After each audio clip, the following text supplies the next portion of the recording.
নমস্কার বন্ধুরা, কাজল ভিলেজ কিচেনে সকলকে স্বাগত জানাই। রোজকার মতো আজও রান্নাঘরে চলে এলাম। তো দেখুন বন্ধুরা, এখানে আমি এক বাটি বড় দানা সাবু নিয়েছি। এই সাবুটাকে সারা রাত ভিজিয়ে রেখেছিলাম।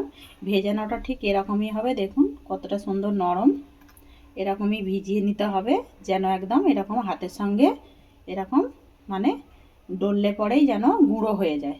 আর অপর দিকে দেখুন বন্ধুরা, এখানে একটা আলু নিয়ে নিয়েছি।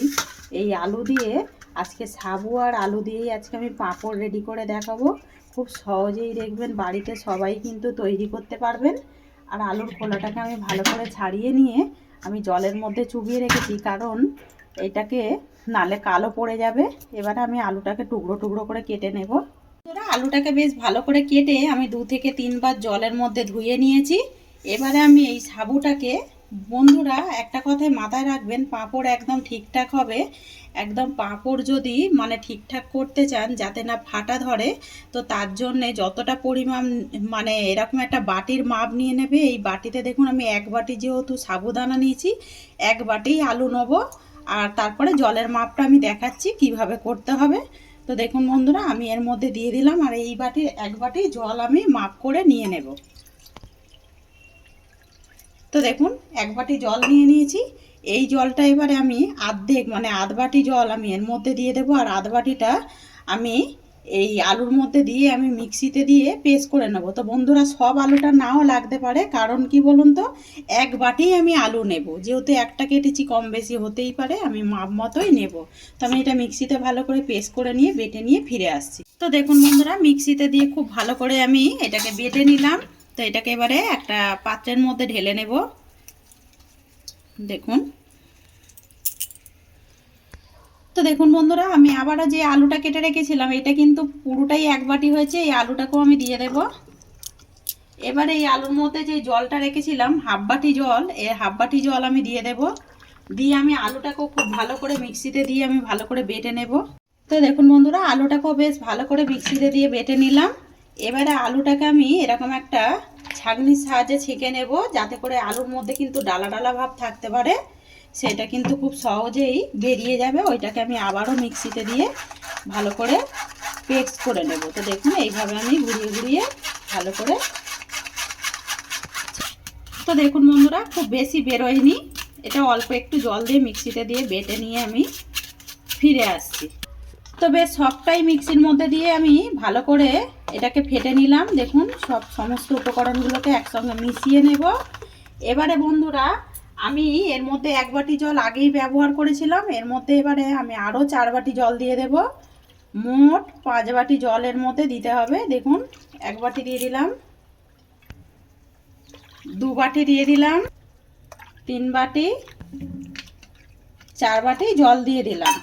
এবারে এই উপকরণগুলোকে খুব ভালো করে মিশিয়ে নেব। দেখুন এইভাবে মিশিয়ে নিতে হবে সাবু আর আলুটাকে। তো দেখুন বন্ধুরা, একটা আমি কড়া বসিয়ে দিয়েছি, কিন্তু গ্যাস আমি এখনো জ্বালিনি। এইটা আমি সমস্ত উপকরণটা এর মধ্যে আমি দিয়ে দেব সবটা। দিয়ে তারপরেই আমি গ্যাসটাকে জ্বালবো, যেহেতু নিচেটা অনেকটাই ঘন রয়েছে। এটাকে খুব ভালো করে মিশিয়ে নিয়ে গ্যাসটাকে জ্বাললে, না হলে কিন্তু যেহেতু সাবুদানা আছে না, খুব তাড়াতাড়ি কিন্তু ঘন হতে শুরু করে দেবে। তো দেখুন সব কিছু একসঙ্গে বেশ মিক্স করে দিয়েছি। এবার আমি গ্যাসটাকে এখন হাই ফ্লেমে গ্যাসটাকে জ্বেলে দেব। দিয়ে এইভাবে আমি সাবু আর আলুটাকে খুব ভালো করে নাড়তে থাকবো, যাতে করে না তলা থেকে একদম লেগে যায়। বন্ধুরা মাথায় রাখবেন, একটা মোটা কিছু জায়গার মধ্যেই করার চেষ্টা করবে, তাতে করে কিন্তু নিচে ধরে যাবে না। ধরে গেলে পরে কিন্তু খেতেও আবার ভালো লাগবে না, পোড়া পোড়া একটা গন্ধ হয়ে যাবে। দেখুন বন্ধুরা, এটা 15 মিনিট পর ফিরে এলাম। নাড়তে নাড়তে দেখুন কতটা ঘন হয়ে গেছে। আমি বললাম না, যেহেতু সাবুদানা রয়েছে, এটা তো অনেকটাই ঘন হয়ে যাবে খুব তাড়াতাড়ি। এবারে কি করে বুঝবেন যে এটা পাঁপড় তৈরি করার জন্য একেবারে রেডি হয়ে গেছে? তো বন্ধুরা এইভাবে নিয়ে ফেলবেন, দেখবেন খুবই আস্তে আস্তে এটা পড়বে। দেখুন খুব তাড়াতাড়ি কিন্তু পড়ে যাচ্ছে না। এবার আমি এর মধ্যে দিয়ে দেব স্বাদ মতো লবণ বা মাপ মতো লবণ।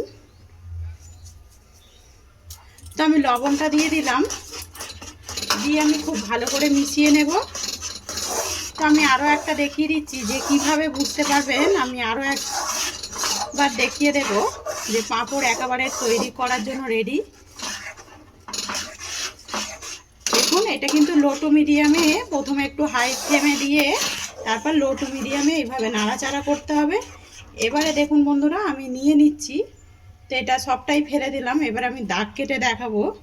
দেখুন দাগটা অত সহজে কিন্তু একসঙ্গে সেটিং হয়ে যাচ্ছে না দেখুন, কিন্তু তার মানেই পাঁপড়ের জন্য একদম রেডি হয়ে গেছে। দেখুন খুব বেশি সময় লাগে না, এটা 15 মিনিটের মতোই নাড়াচাড়া করলেই কিন্তু বুঝতে পারবেন যে এরকম একটা হয়ে যাবে। এবার আমি এই ফাঁকেই নাবিয়ে নেব, কেননা আরেকটু ঘন হয়ে যাবে, যেহেতু আমি এটাকে নাবিয়ে একটু ঠান্ডা করে নেব।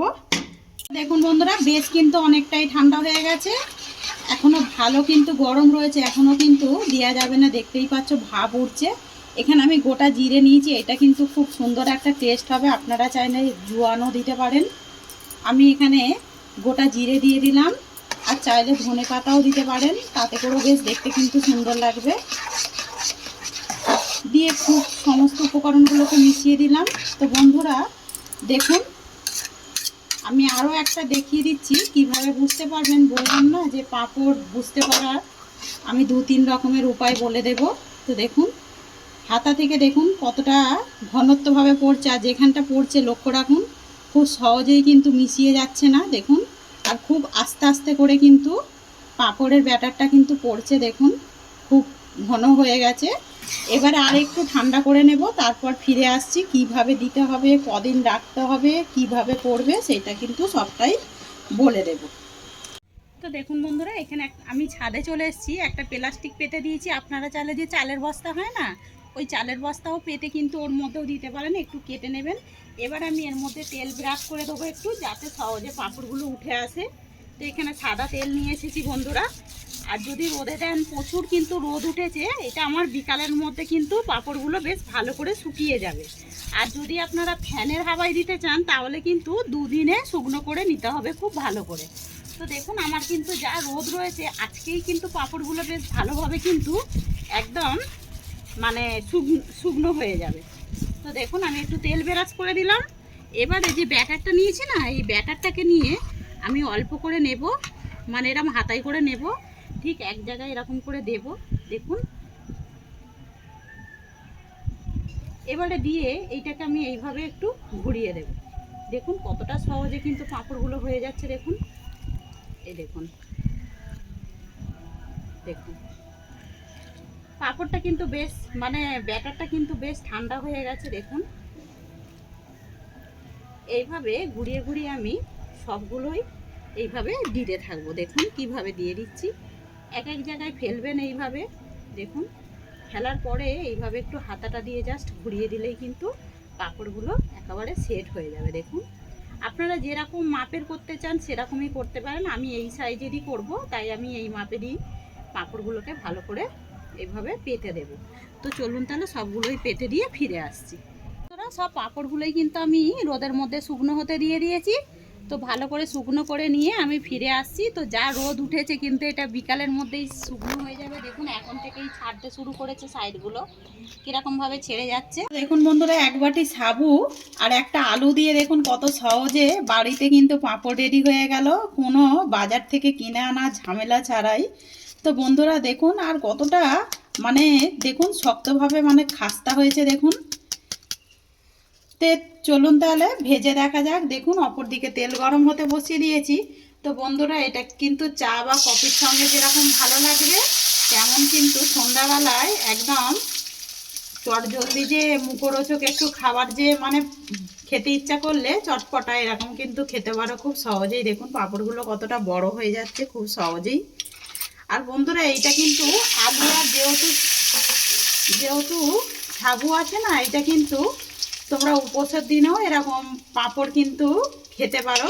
দেখো কতটা সুন্দরভাবে পাঁপড়গুলো ভাজা হচ্ছে দেখুন, আর কতটা বড় হয়ে যাচ্ছে দেখুন দেবার তেলেতে দেবার মারতে। বন্ধুরা এরকম রেসিপি আপনারাও ট্রাই করবেন বাড়িতে, সবাই মিলে খেয়ে কিন্তু কমেন্ট করে জানাবেন যে কীরকম লাগলো। যদি ভালো লেগে থাকে তাহলে লাইক শেয়ার কমেন্ট করবেন, বন্ধুদের সঙ্গে শেয়ার করবেন, আর এই ছোট্ট চ্যানেলটিকে সাবস্ক্রাইবার করে নেওয়ার অনুরোধ রইল। আমার এরকম নিত্য নতুন রান্নার জন্য পাশে থাকা বেল আইকনটি প্রেস করবেন।